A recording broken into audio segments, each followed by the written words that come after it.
Yonder Radio, Rural Conversations with National Reach. Hi, my name is Jared Iwi, and this might be the perfect show. I don't know, we strive for it every week, but I'm feeling it. And you will too, because coming up, we bring on a woman I'm just calling the Voltage Whisperer, as she helps translate the issue of the big transmission line proposed to go through Texas.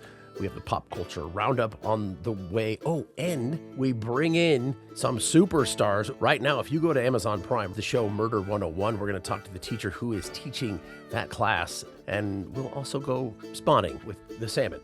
But right now, before we get to the trivia and the music, we have news with Jan Petrone, news editor for the Daily Yonder. What is happening in this week's top rural headlines? Hi, Jared. This week, we're starting with capital B, and a story about Trump being ordered to release billions in climate grants meant for Black and underserved communities.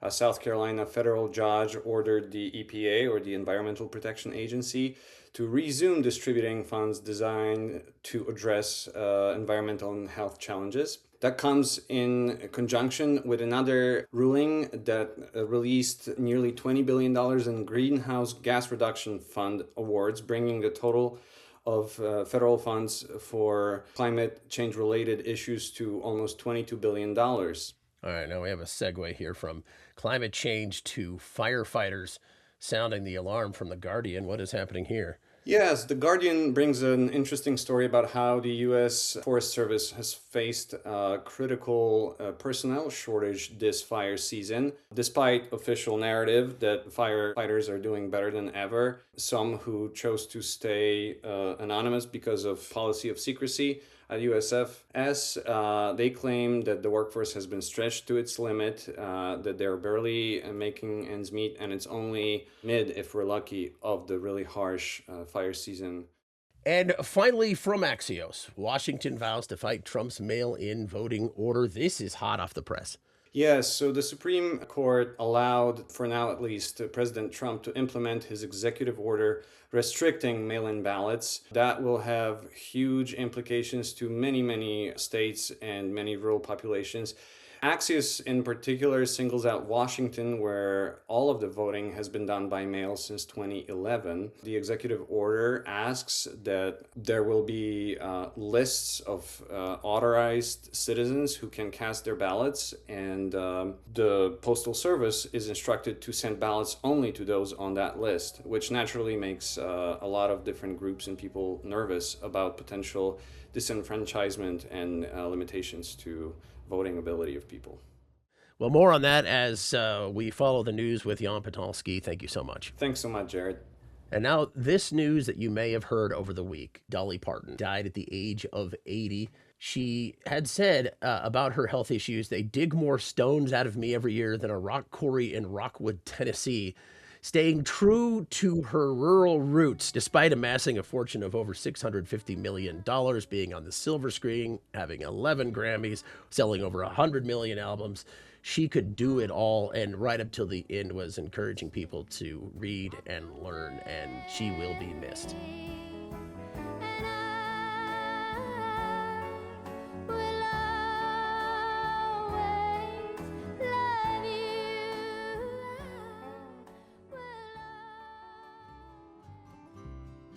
And now, Madeline de Figueredo from the Daily Yonder, she's a reporter, and she gets in conversations with people around the country with big issues, and this one with Mia Sarot, founder of the Hill Country Land and Legacy Alliance, and she's helping communities through Texas understand the new voltage transmission line proposed to go through the Lone Star State. And here, the two talk about that. One of the things that I noticed about you is that you're a translator of sorts for the community, taking all of this jargon-dense, technical energy policies and procedures and making it understandable for an audience like me. So with that gift in mind, can you tell me a bit about what has been happening in rural Central Texas with this line? Back in June of 2025, thousands of landowners across Central Texas got notifications in the mail, and they were just little letters that looked pretty indescript, and a lot of people thought they were junk mail and didn't pay much attention to them.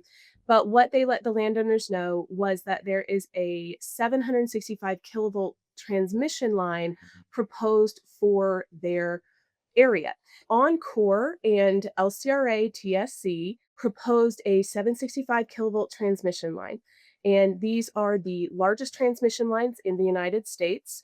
They have never been built in Texas. The largest that we have right now is a 345 kilovolt transmission line. And the point of this transmission line is to take power from Central Texas out to the Permian Basin. So the towers are somewhere about 140 to up to 198 feet tall, possibly taller, and 141 feet wide, or even possibly wider if needed. The easements are 100 foot each direction, so 200 foot wide at a minimum. So this is not power for the areas that it's traversing, but it's kind of just one way to move it from one area to another. I run Hill Country Land and Legacy Alliance. I am not qualified. I don't have the funding to really fight the legal battle. So I'm not an intervener, as the group is not an intervener, but my group helps arm the citizens with the information that they need to then try to fight. Before this, you weren't a professional organizer or an energy expert. How did you get pulled into this issue, and what has the last year been like just from a boots on the ground perspective? In late July, I had a neighbor stop me in my driveway. She blocked me in, and I was like, "What's going on?" And she goes, "Have you heard about this transmission line?" And I'm not gonna lie to you, I said, "What's a transmission line?" She's like, "There's a huge electrical transmission line, and I think it's coming down your street."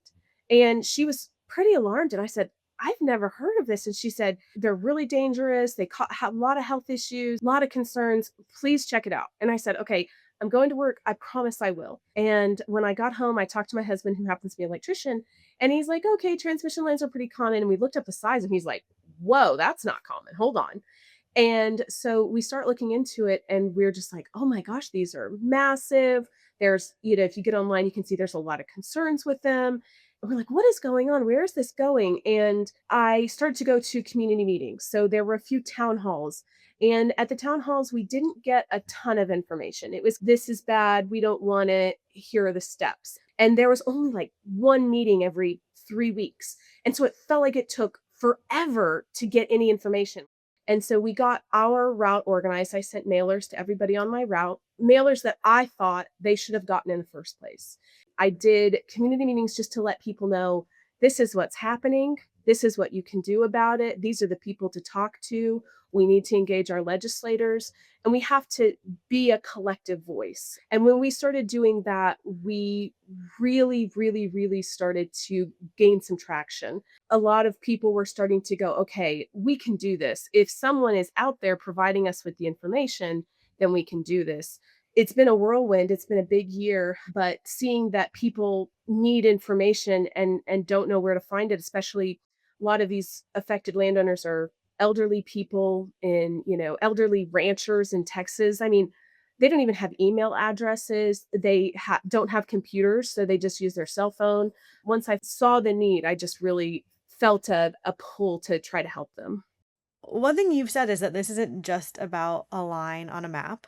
The stakes of a project at this scale and this speed have both wide-ranging effects and very long-term effects across the state, not just in Burnett County, not just, in immediate proximity to the line. What concerns has this project raised for you and for the rural communities surrounding you about the future of Central Texas as a whole? Some of my top concerns are that I feel like rural Texas doesn't have a strong voice. We are an easy area to run through because we are not population dense. There is an uneven effect on rural landowners than suburban or obviously urban landowners. And that's incredibly infuriating to me, that Texas builds its identity off of these people and then takes advantage of them like this. We also become a corridor. What happens with that is, when transmission lines and pipelines and highways and anything get sited,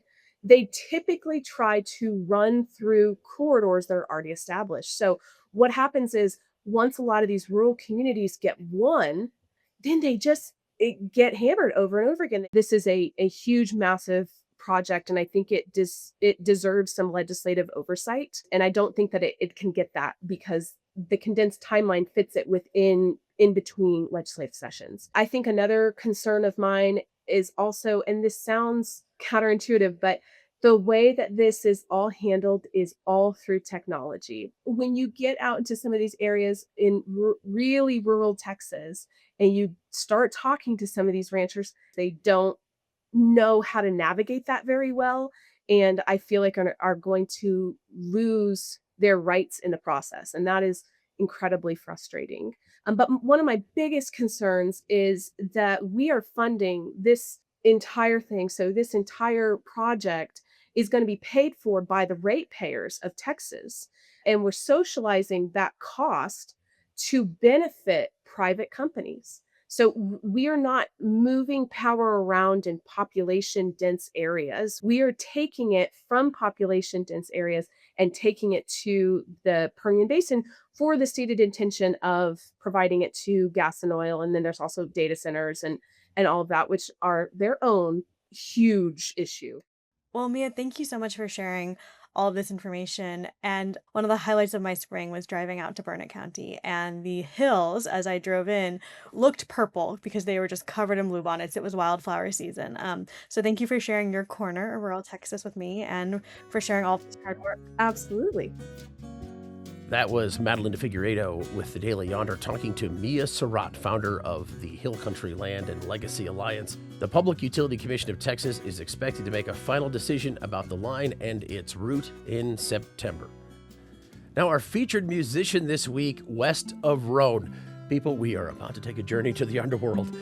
This is a band from the misty forest and the oceans of western Washington. The name West of Roan comes from both a mountain on the Tennessee-North Carolina border and a Gaelic seal people. If this gives you any idea of the kind of unique music they perform, here's our conversation with West of Roan. Well, I want to get to Queen of Eyes, and I want to get to why NPR was raving about you, but I was really curious about you being able to record music and make videos, and you're off-grid. And this is just a gearhead moment between the three of us, but I want to know what your setup is to make that happen.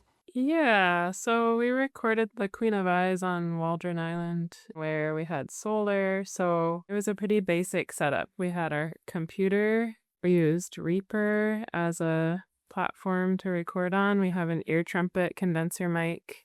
So really like close. That's why we would sit very close together while we were playing. And so we had like solar panels, and computers really take very little power actually. So it would need to be not even enough to power like a home. So it's entirely possible world to record your music and be off-grid. Yes. Queen of Eyes is the album that you came out with in 2024. When I hear the phrase concept album, I get excited because I want to know, well, it's kind of weird. I want to know if I'm smart enough to hang on through the whole thing and get it. What is going on in Queen of Eyes? Because I think somebody gets eaten and it's good for them. Yes. That is incredibly smart. I got and it. present you to Yes. get You're that. listening. Yeah. Thank you so much. And I will provide some background here because I did have some help in your liner notes, because you mentioned that the Queen of Eyes came from a time of darkness or mental illness, and you realized that you need to fully enter the underworld and give yourself over to the forces that reign there. Can the two of you take me to this underworld and share with the world what that is? If you want, it's not an easy place to visit. I'm bracing myself, listeners, be prepared. We are going to the underworld with West of Roan. Ooh, I just got some shivers. In the folklore and in the mythology, there are so many stories about descent. And I really find this especially with folk and fairy tales that have a goddess or a female-ish character as the center of it. And we're still parsing out what that means in a lot of ways, but it certainly resonates in our lives, these periods of time where illness or the body just draws you in and down, which is a really important direction to go for understanding ourselves and knowing the parts that we're made of and finding resilience, and sort of like not opposite, but a counterpoint to the more outward hero's journey mythology we see a lot in a lot of superhero stories and action movies and things like that. If you go there, you will build strength. and perhaps even a community. Yeah. Sing, sing a song of living through the dying of the day. Sing. NPR reviewed Queen of Eyes, and they went nuts. What I came away with is there's not ego here. They are here to take you on a journey. I mean, they are conduits to these stories. And I'm wondering, what are your favorite stories that people are missing out on? You have done this research throughout the world of finding mythologies. Is there something that America that could use right now? Is there some story that we just don't get to hear enough or at all? So much. I think any stories that are talking about the underworld, talking about death, talking about the shadow aspect of experience, and like not imposing an angle on that, but just like, how can we read that? Because I think in Western society as we know it, there's so much like rejection of that entire aspect of experience that ends up meaning like a lot of us gets rejected too. So anytime we are in illness or in pain, like something about that experience is being rejected by the mythos of the culture, and we feel really isolated. And then vulnerability feels hard to access and community feels hard to access. That's part of why we work with these stories and work in the way that we work. We're needing that for ourselves, and we're seeing that other people need it too, like a space for this kind of invisible or shadow aspect of experience to be brought out a little bit and felt and just tended. Come with me to the mountain. Come with me to the mountain. Come with me to the mountain. To the mountain. Useful concept to harmonize loneliness or isolation. And it makes me think of this description of the two of you sitting on a piano bench sharing a trumpet mic. What is the thing that you are singing now on the piano bench? Yeah, we are writing new songs, so we're kind of in a forming of a new album. It'll be the first one we've made since I had a kid and since moving to separate towns a few hours away from each other. So it's interesting to pick it up from this place. Well, thank you so much. Channing, thank you so much. Annie, they are of West of Roan. They have an album out, Queen of Eyes, and there's another in the works, and I greatly appreciate the time. Yeah, thank you, Jared. Jared.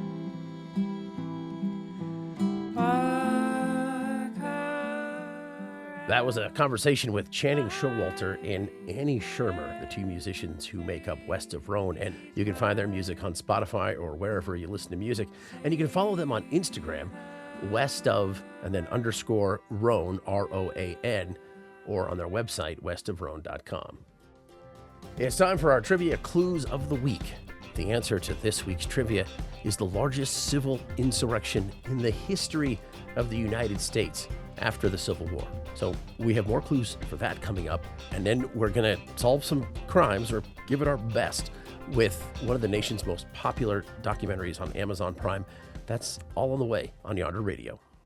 Yonder Radio, rural conversation with national reach. Coming up, a conversation with Alex Campbell. You may know him from Amazon Prime's Murder 101. We'll talk about that documentary. Also, salmon. How do they spawn and why, and how are we affecting it? But now, Daily Yonder pop culture reporters Susannah Broun, Anya Petrone Slepyan, and Madeline Basil are wrapping up a summer of great media with, well, you know how George Thorogood had one shot, one bourbon, one beer? They're doing it one book, one movie, one TV show. That's what they're talking about, and here they are on Yonder Radio. So we are reaching the end of summer, so we want to let you all know about some specific rural media that we've been consuming this summer. So with me, I have Madelon Basil. Hello. And Anya Petrone Slepyan. Hey. And I'm Susannah Broun. And the three of us are going to shout out some notable recent rural media. We're going to start with Anya. You have a television series for the Yonder Radio listeners. What have you been watching?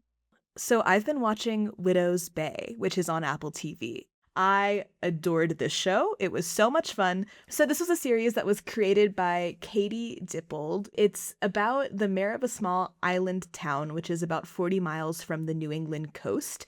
And he is trying to put his town on the map as the next Bar Harbor or even Martha's Vineyard. He wants this to be a New England tourist destination. But there's one major problem, which is that the island is under a centuries-old curse, and things are getting pretty intense in the supernatural realm. When I was first seeing promo for this show, I didn't realize it was gonna be funny. It's hilarious, and it all kind of makes sense when you understand the backstory a little bit, which is that it was originally written or conceived of as a spec script for Parks and Rec, where Dippold used to be a writer. It does a lot with horror tropes, and especially rural horror tropes, that I really appreciate, but it's also hilarious, and that's because it has some of the same ingredients as Parks and Rec, like really wacky public servants, a real commitment to bringing this small and weird community to life. And so, yeah, there are jump scares, and, you know, it got a little tense there in certain parts of it, but most of the time I was just cackling to myself because it was absolutely hilarious. Yes, I have started watching it. I haven't finished it yet, but I'm really loving it. You're totally right, Anya. I have had actual nightmares about it, but also laughed really hard. I have not seen anything that can balance those tones, and so I think that's a huge accomplishment of Widow's Bay. Yeah, and I'm really excited to see where it goes in the next season. It's already been renewed for season 2. Season 1 is available on Apple TV, and season 2 hopefully won't be too far away. Okay, so Anya told us about the television show Widow's Bay, and Madeline, you have a book you're going to tell us about. What have you been reading this summer? So I recently read the book Yesteryear, which if you get any of your reading recommendations from social media, you have likely heard about. It's a novel with a pretty provocative premise, which is that it follows this modern trad wife influencer who then mysteriously wakes up in the 1800s.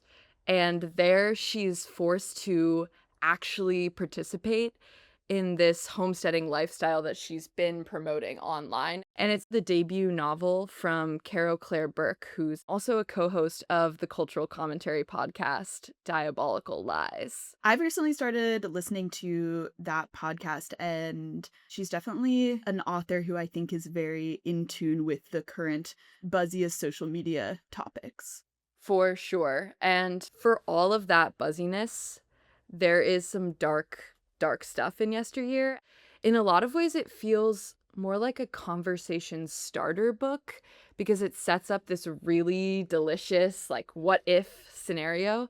But at times, the writing, specifically the writing of that main character, Natalie, doesn't always feel nuanced enough to help us better relate to real life women that might be in her position. It also seems like this isn't a book that's necessarily going away anytime soon. Oh, definitely not. There is more Yesteryear discourse certainly to come because Anne Hathaway is now set to star in and produce an upcoming film adaptation. She's just everywhere. It's really her moment. She's having a great year. One interesting thing I want to note is that she was actually thanked in the acknowledgments of Yesteryear for helping to develop the character of Natalie. And so I'm really eager to see what she does with this character. Yeah, exciting. Susannah, you have a film recommendation for us, right? Yes, I have a recommendation of a documentary. It's by director Susannah Herbert. Yes, another Susannah. This is a documentary called Natchez, and it's about a town, Natchez, Mississippi, which is a massive antebellum tourist destination. And the documentary is about the tensions that exist in this town surrounding how the town's history is told. It follows owners and tour guides of antebellum plantation homes who, from their perspective, view these tours as not only a major saving grace of Natchez's economy, but also, as they describe it, a sort of escape from modern life. But on the other side, the documentary follows people giving different tours, specifically one man, Tracy, who goes by Rev, and he is telling the stories of slavery and the true reasons that these massive plantation homes exist. And his fight for transparency of this historic time period, and also asking the community to reckon with the dynamics of race and identity and memory that exist in Natchez, this town. I think this documentary is really a fascinating deep dive into one specific town, but it also is just telling a broader story about how America views and grapples with our history. One thing I loved about this documentary is how the editing is so interesting because it's telling one version of history right next to another telling of history. Hmm.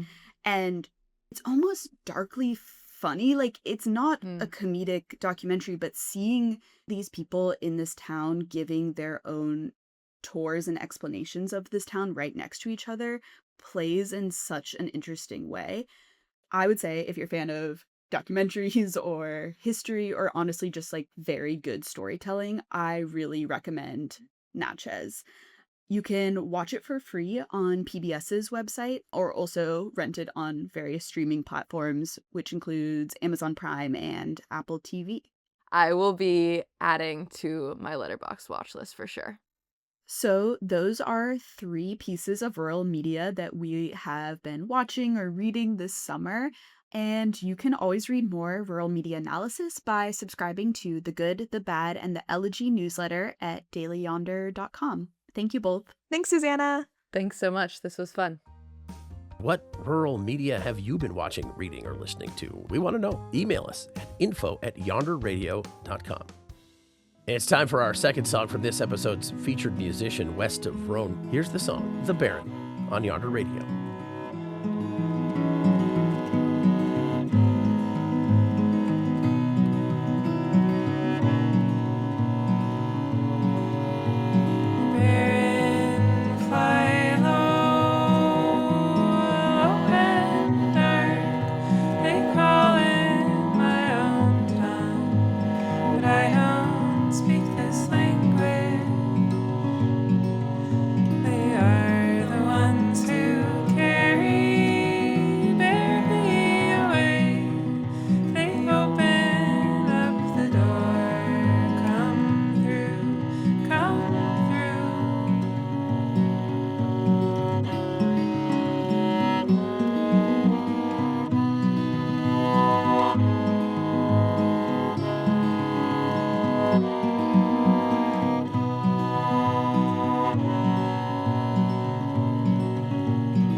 That was West of Roan's song, The Baron. And now Alex Campbell teaches high schoolers in East Tennessee. And when he decided to focus the lesson on a decades-old mystery plaguing their small town, they ended up cracking the case. A new documentary series on Amazon Prime called Murder 101 follows Alex as he leads a classroom of kids through a cold case and subsequently discovers more and more. Here's Alex talking about how it all happened. We'll also have Andrew Barnett on, one of his former students, talking about this show, Murder 101. How did you come across talking about true crime in your sociology class at Elizabethton? So I was teaching down in the CTE or vocational area of our school, even though I'm a social studies teacher. And I was just, standing out in the hallway talking to the other teachers. Hey, what's going on? What are you teaching about? And one of the teachers was criminal justice. And we just started talking about our classes, what we were doing. And we just had this idea, hey, what if we team taught a class? And I handled the kind of sociology, psychology stuff, and he handled the criminal justice stuff. He was able to get a local case, which was from right here in our county. And it just happened to be a teenage girl who was white. She had reddish hair. She was killed in the 1980s, and she was left beside of a road. What I found is that type of victim was actually quite common in Tennessee in the 1980s. And I had never heard of it. I was intrigued. I wanted to learn more. And as I delved into the redhead murders cases, I thought, man, my kids were so engaged last semester.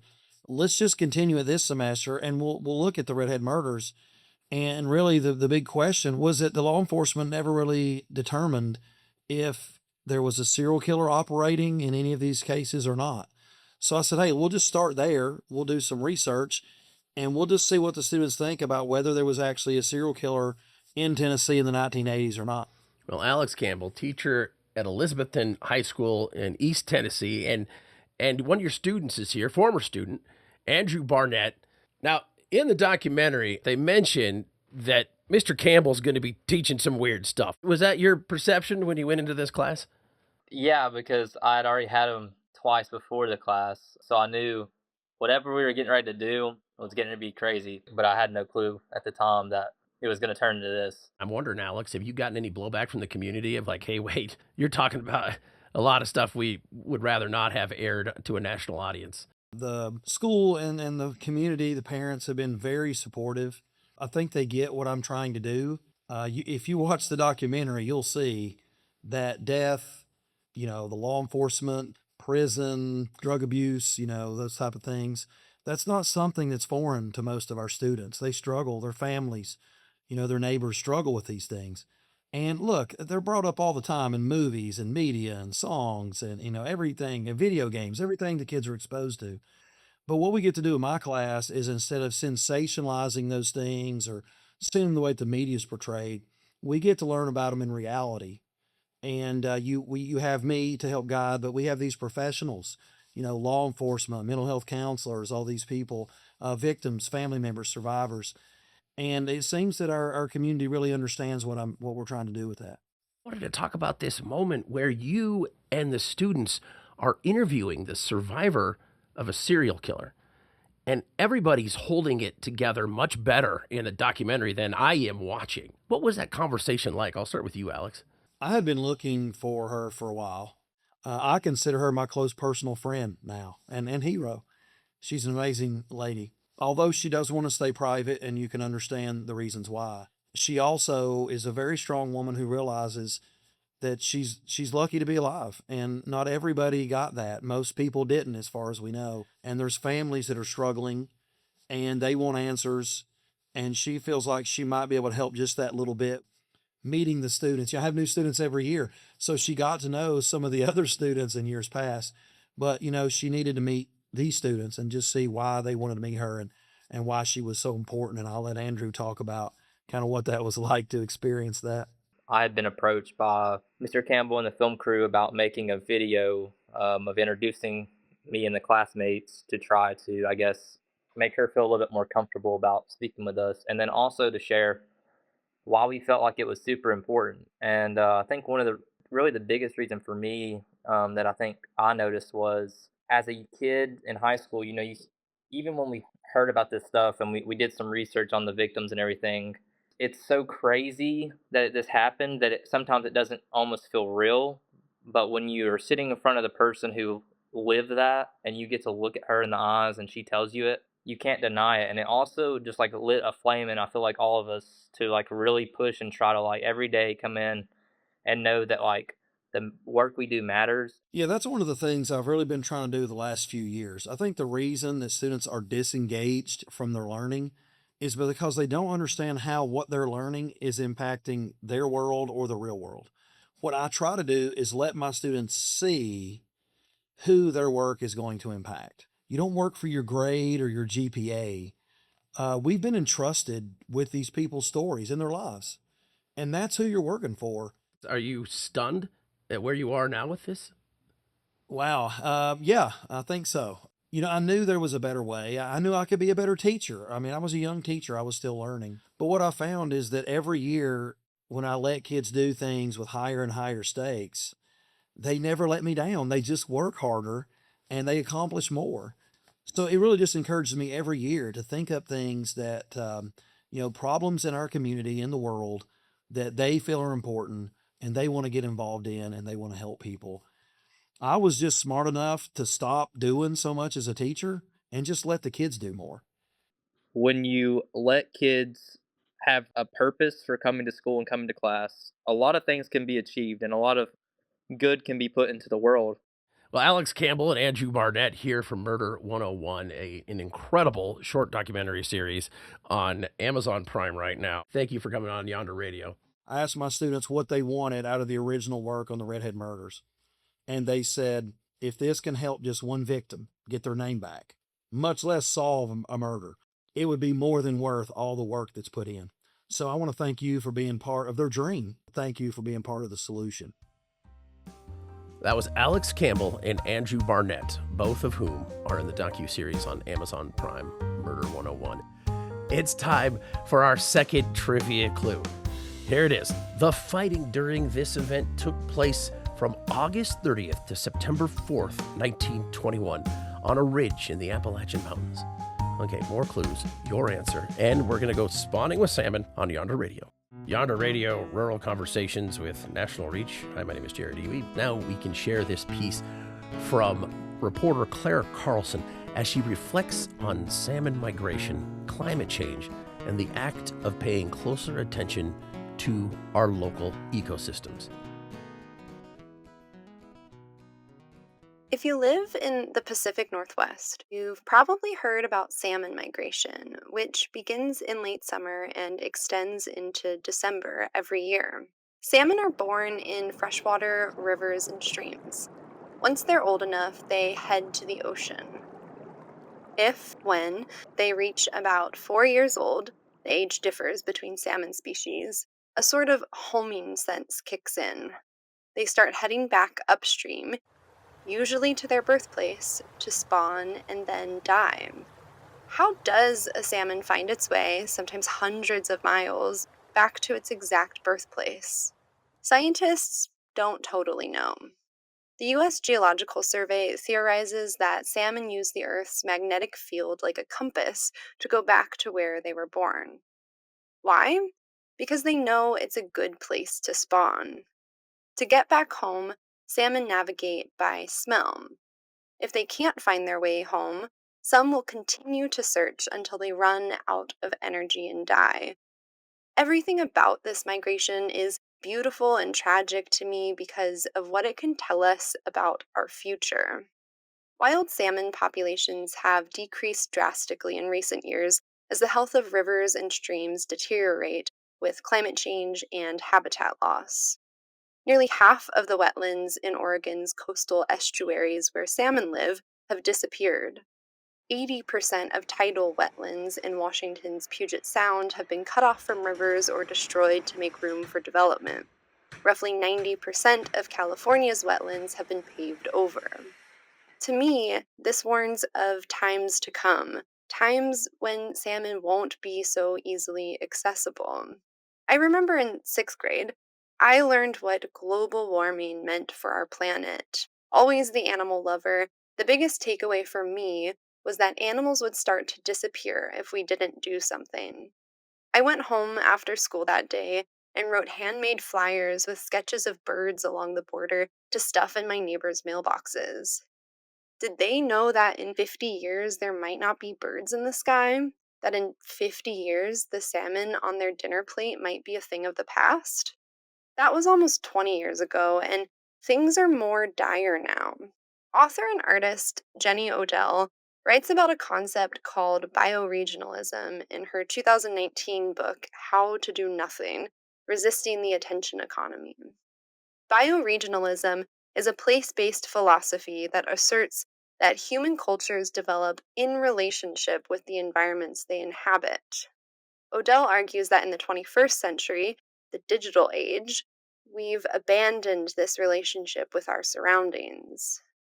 Bioregionalism can give us a sense of rootedness in this world where everything is competing for our attention, casting our attention toward our local ecosystems, the changing colors of tree leaves in the fall, or the salmon on their hero's journey home, goes against what our digital world demands of us. These demands for growth and money and development have led us down a very dangerous path. And it's a path we might not survive unless we opt out of it. I'm opting out by looking for the salmon. What will you look for? And now we're going to stick around in the Pacific Northwest to talk about another reason to curb climate change. This is wine and a story about what climate change is doing to vineyards with reporter Nhatt Nichols. What variety is it that's up here? So we have two different things.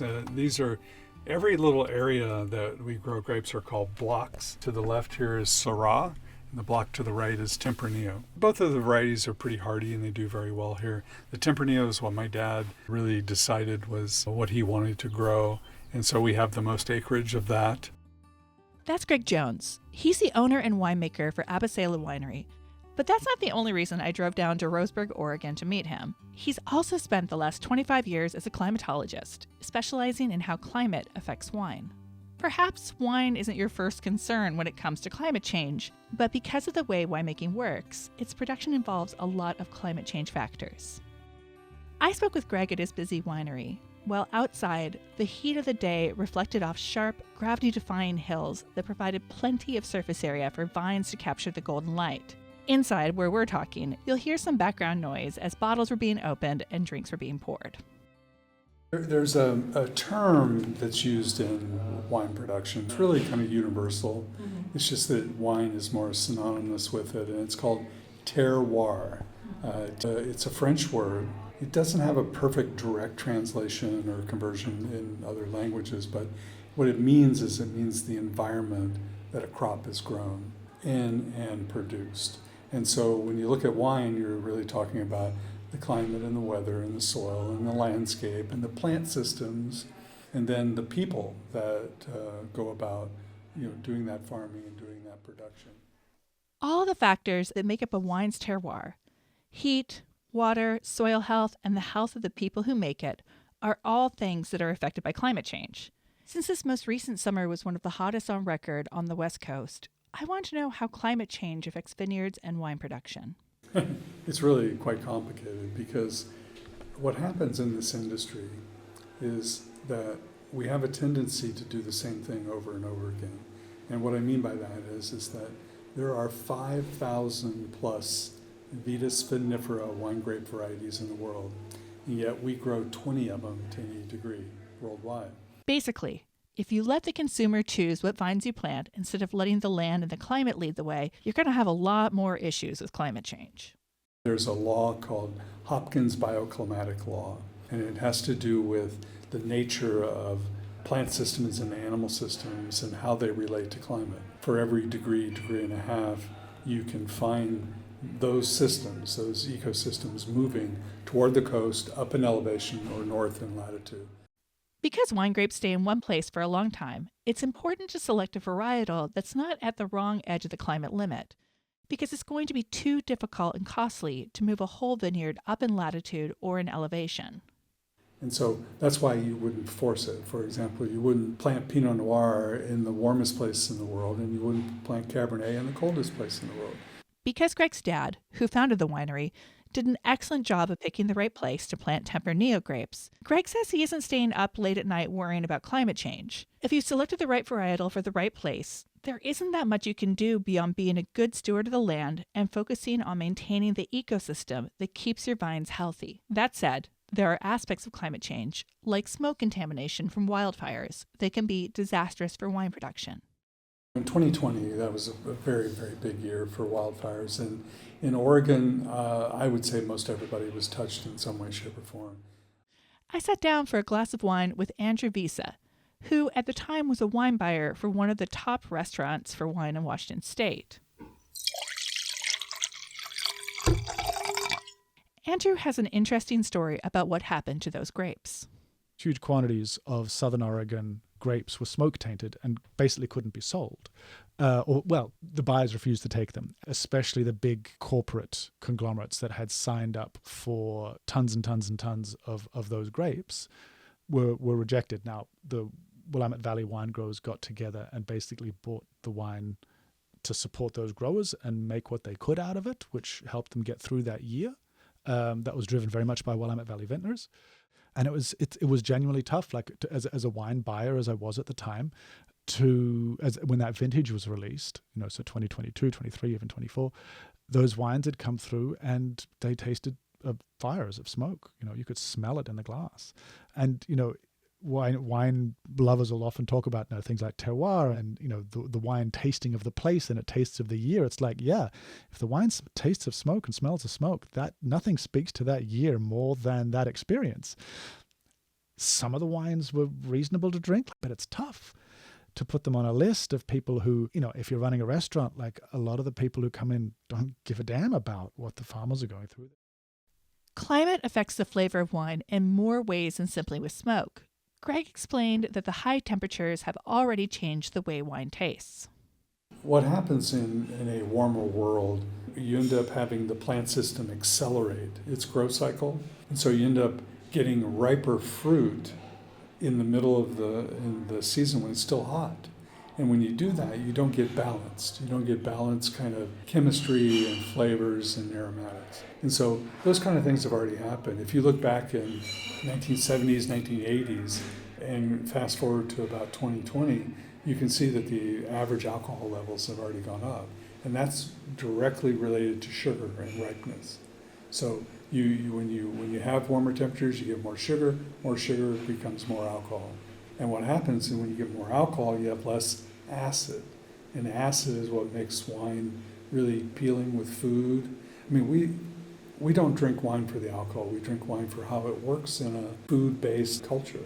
And so I think the climate component has already caused some of that, and it's going to continue to do that. It probably will cause some cultural identity issues too. This region has a little bit of an identity, a 60-year-old identity of growing grapes. But think about Burgundy, 1,000 years, and they've been doing the same thing, virtually in the same way. And if things change there, then it's a problem.